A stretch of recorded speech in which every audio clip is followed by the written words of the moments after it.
शगुफ्ता आदिल को बोलती है कि अनीला मुझे सांस समझती नहीं है। ड्रामा सीरियल कैसा मेरा नसीब। जब से मैं इस घर में आई हूँ वो ना तो मेरी इज्जत करती है ना मेरी बेटी की इज्जत करती है, क्योंकि जब से वो आमना गई है वहाँ तो आमना की किसी ने हाल चाल तक नहीं पूछी।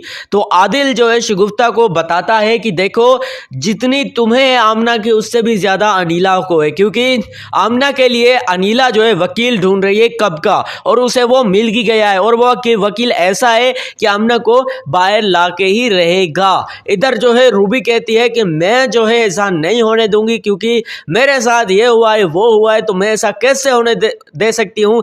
तो जो राबिया है वो उससे समझाती है कि देखो रूबी, हर चीज का एक टाइम होता है, अब तुम अगर ऐसा कहोगी तो अनीला हमसे नाराज हो जाएगी। पहले भी जो इकरार है उन्होंने शादी कर ली है रुखसार से, तो ये कैसे हो सकता है कि अब हम इसी मसले के बीच अनीला को खींच कर लाएं।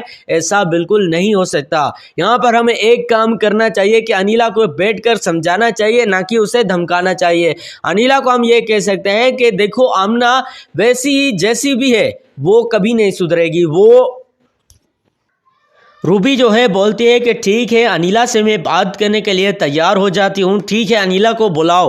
वो रूबी अनीला को कहती है कि देखो क्या तुम्हें नहीं पता है अनीला, जो आमना ने मेरे पापा के साथ किया था क्या तुम नहीं जानती हो। तो अनीला कहती है कि मैं सब कुछ जानती हूँ। इजहार की जब वो वाइफ थी तो किस तरीके से इजहार भी तुम्हारे खिलाफ हो गया था, तुम्हारी माँ बाप के खिलाफ।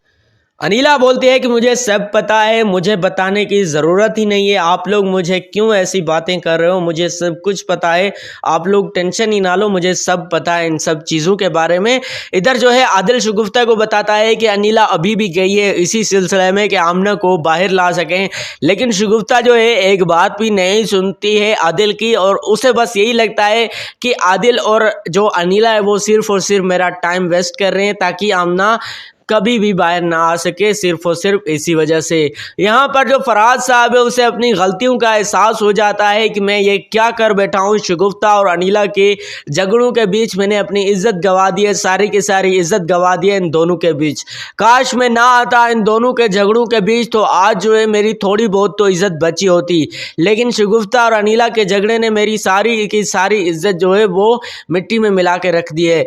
इधर जो इकरार चौधरी रुखसार से बोलता है कि देखो मैंने तुम्हें पहले भी बोला था कि मुझे कोई भी ऐसी गलती की चीज़ गुंजाइश नहीं नज़र आनी चाहिए, नहीं तो तुम जानती हो रूबी मेरा प्यार है, तुम मेरी सिर्फ बीवी हो और कुछ नहीं। मैं तुम्हें सिर्फ अपनी बीवी मानता हूँ, लेकिन मेरी जो मोहब्बत है वो रूबी है। अगर रूबी के साथ कुछ हुआ, रूबी के खिलाफ अगर गई तो याद रखना मेरा नाम इकरार चौधरी है और मैं किसी को नहीं भूलता हूँ। और यह बात तुम भी अच्छे तरीके से अपने दिमाग में बिठा लेना कि इकरार चौधरी क्या क्या कर सकता है। इकरार चौधरी अब अपनी माँ के पास जाता है और उसे बोलता है कि माँ मैंने देखो तुम्हारी बात मान ली है, अब तो आप मुझे माफ़ कर देंगी ना। तो वो अभी भी इसी ज़िद पर अटकी हुई होती है और वो बोलती है कि देखो रुखसार की तरफ से मुझे एक बात अभी भी समझ में नहीं आई कि वो तुमसे मुखलिस नहीं है, रुखसार अभी भी तुमसे मुखलिस नहीं है, लेकिन ठीक है तुमने मेरे कहने के मुताबिक उससे शादी तो कर दी, वैसे भी शादी के बाद तो मोहब्बत हो ही जाती है। इकरार फाइनली जो है अपनी माँ को कहता है माँ अब तो आप मुझे माफ़ कर सकती हैं ना। तो ठीक है वो बोलते हैं कि ठीक है मैं तुम्हें माफ़ कर रही हूँ, लेकिन बेटा एक बात मेरी याद रखना कि माँ से बढ़कर और कोई नहीं होता।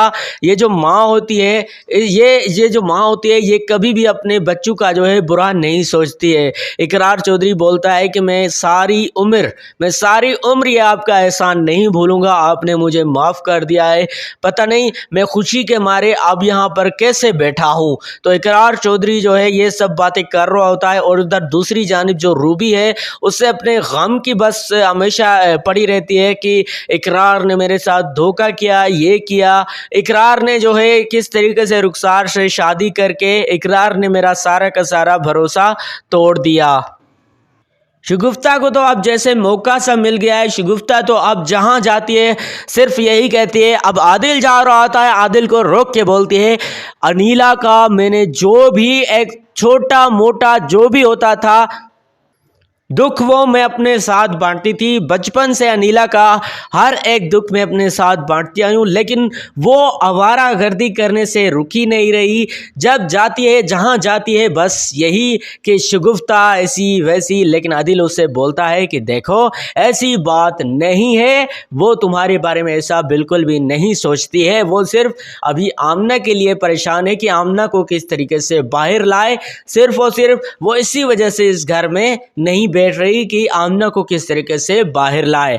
तो शगुफ्ता को अभी भी यकीन नहीं आता और शगुफ्ता बोलती है ठीक है मैंने मान लिया, अगर ऐसा है तो अभी बताओ कि अभी कहाँ है अनिला।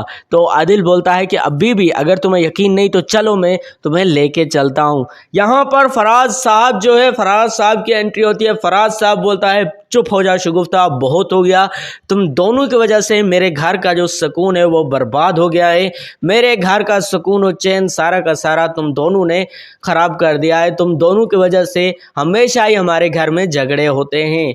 तो अनिला को भी मैं अब बैठ के समझाऊंगा और उसको भी मैं अपना फैसला सुना दूंगा कि अब तुम्हारा मेरा जो फैसला है वो क्या है और मैं तुम्हें फाइनल कर दूंगा। और शगुफ्ता देखो अब मैंने सोच लिया है कि ये भी हो सकता है कि शगुफ्ता को अब मैं घर में ना रखूं।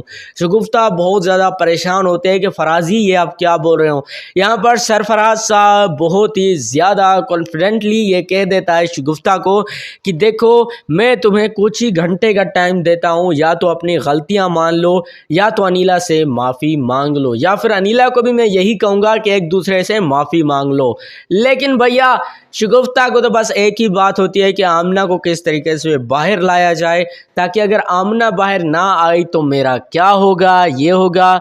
यहाँ पर शगुफ्ता यही सोचती रहती है। ड्रामा सीरियल कैसा मेरा नसीब की नेक्स्ट एपिसोड का मैंने आपको प्रोमो दे दिया अपनी प्रेडिक्शन के मुताबिक। बाकी अगर आप लोग ऐसी वीडियोस देखना चाहते हैं तो वीडियो को लाइक करके चैनल को ज़रूर सब्सक्राइब कर दें। Thanks for watching. अल्लाह हाफिज़।